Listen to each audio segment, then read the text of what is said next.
Statements from Mark Emmert about gambling in Casablanca? You're kidding me. Anyway, Jay Billis joining us from Texas Tech, where he's part of game day tomorrow, and obviously a primetime game. Jay, thanks for the time. I know it's been an insane day for you, but as you've had time to digest and think about the latest bad story in college basketball, where do you stand and where is it going? Yeah, Paul, I don't consider this to be a bad story in college basketball. I think it's a story of college sports, period. I mean, this is not an issue of basketball. This is an issue of college sports. And, Mark Emmert's statement today I thought was really interesting when he talked about systematic failure. It's almost like his title should change to President of Systematic Failure.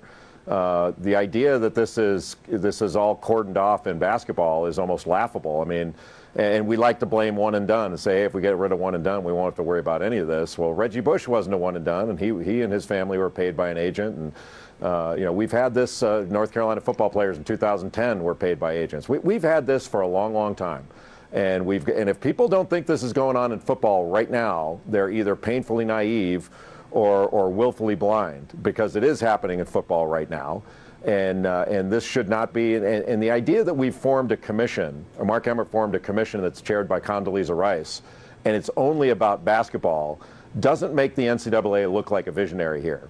I'm really disappointed, frankly, that this discussion is somehow, like you had mentioned, sort of the Casablanca thing. I'm shocked that there's gambling. This is not shocking. It's surprising that the FBI got involved in this. But that's the extent of the surprise. The idea that this has been going on is not something new. And the NCAA reacting to this as if this just came across its desk and they're shocked that this would be happening is horribly naive. Of course, based on the reaction, this next question may seem somewhat foolish, but what can the NCAA do about this right now? We're on the eve of the tournament, as everyone watching and listening knows. Well, what's going to happen now is any school or player that was named in that ledger that was revealed this morning by the great reporting of Pat Forty and Pete Thamel, they're going to be sitting down with their compliance offices, and they're going to go through all this and make a determination as to whether that player is eligible.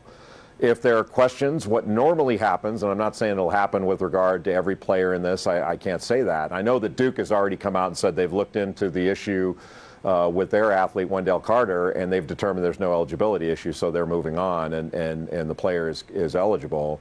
But normally what happens when there's an eligibility question is the school feels compelled to declare the player ineligible, and then they have to petition the NCAA for reinstatement. So could that happen? It's possible, but I know the compliance offices all over the country right now are scrambling to try to determine what the facts are and do so in a timely fashion. Yeah, Jay, and we just got word from Alabama that they're going to anticipate playing Colin Sexton tomorrow. So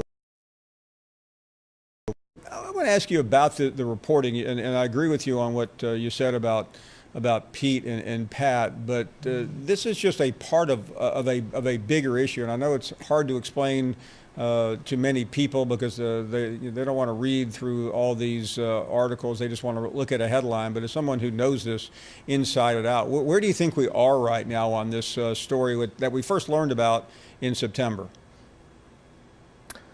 Well, as you know, Paul, this is not an issue of federal law. In other words, for the actions that were taken here to be no longer federal crimes, federal law does not have to change. No law has to change. The only thing that would have to change is NCAA rules. So the theory here is that the schools are victims here, and that even though the schools were beneficiaries of having these players come to their schools, they are the victims because they were denied the opportunity to marshal their resources properly and their assets, being the player and the scholarships, and they were at risk of having to play an ineligible player and disgorge profits as a result, things like that. So that's really a fundamental question: is should the NCAA change the way they do business given this, and how long will the FBI stay involved in this?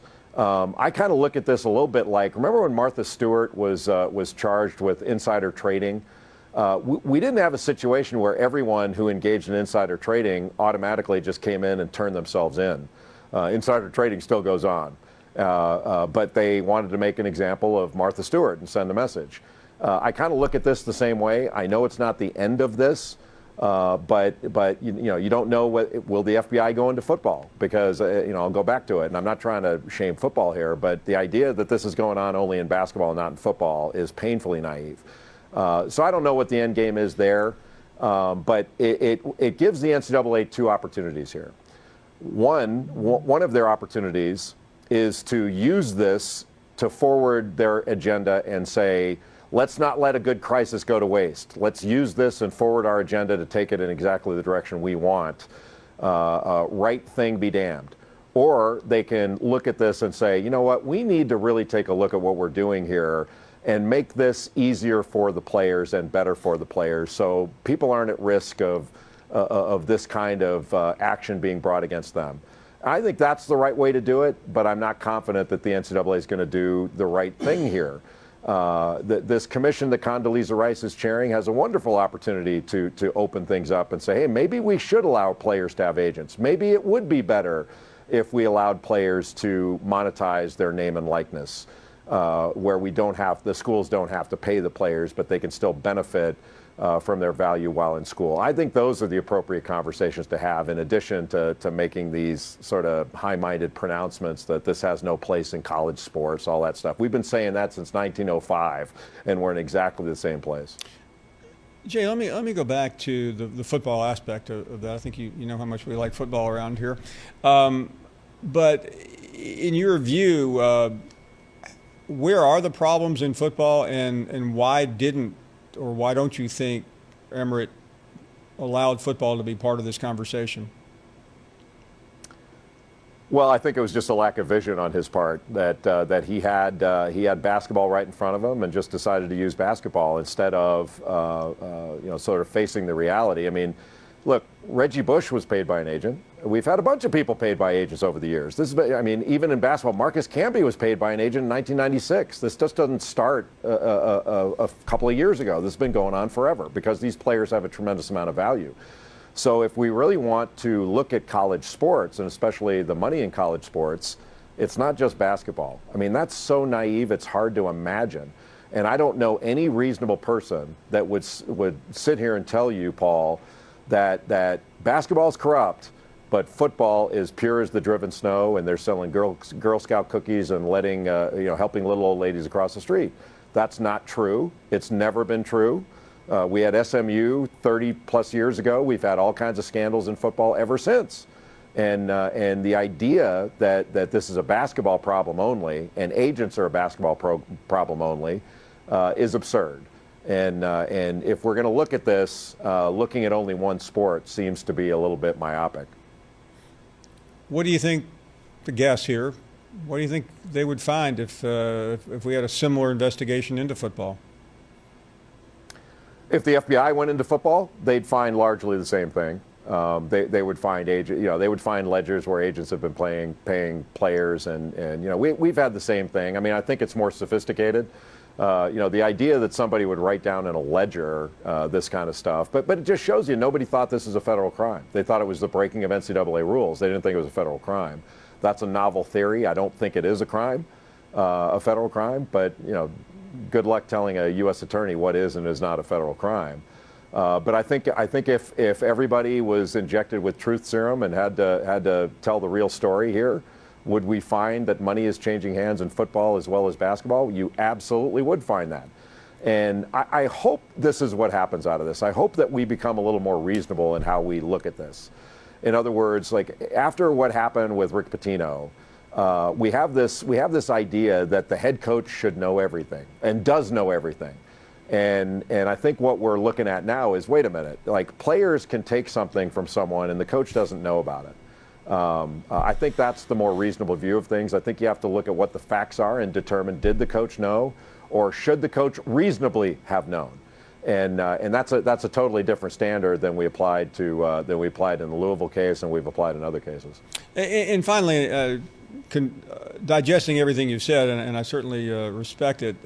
With all of these headlines and all of this noise and smoke hanging over us right now and probably not going anywhere, do you think it will impact the NCAA tournament coming up here in 2 weeks?